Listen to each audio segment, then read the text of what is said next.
Welcome back in. Get ready for everything pink. It is Breast Cancer Awareness Month, but we're focusing on you and your health today, right? So we have breast cancer oncologist and surgeon, Dr. April Maddox, joining us today virtually. How you doing, doctor? Doing great. Good to see you. So I've got to ask first off, what is the most common tumor in the breast that we're talking about? So the most common tumor in the breast is actually a benign tumor called a fibroadenoma. It's not actually a cancer. The most common tumor is benign. Okay, so what is the most common breast cancer?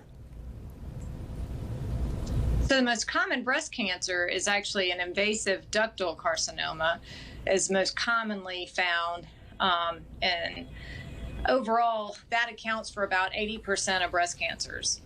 Okay, who's considered high risk to develop breast cancer?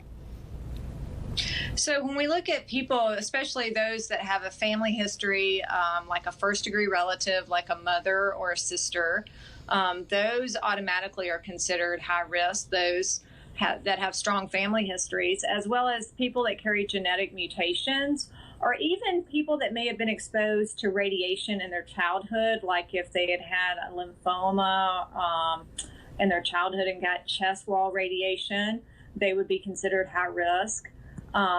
And those are people that often get forgotten.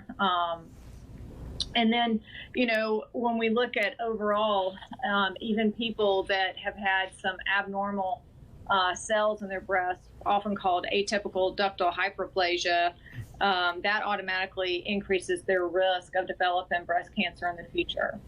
What is the best way or the best and the easiest screening for breast cancer? The fastest and quickest and easiest screening is still the national gold standard of routine mammography. Mm-hmm. We add other things like ultrasound as well as breast MRI into our screening programs. Those that are high risk, we get breast MRIs on them and alternate them between MRI and mammography. Sometimes people that have a lot of breast cysts and stuff that are feeling a lot of lumps will add ultrasound on. Or those that have very dense breast tissue, we will add breast ultrasound on as well to help in regards to the screening process. Now, it doesn't happen very often, but being a guy, possibility of breast cancer in men, very low, but it still can happen, correct? That is so true. Yes, we don't forget our men out there. So I think that when we think about men, I always tell them, if you have a family history, that is, if your mother or your sister had breast cancer, those brothers or sons should be a little more attentive, especially if there is a strong family history, then there may be a gene, and that might increase their risk of developing breast cancer, and they may not know it without getting genetic testing.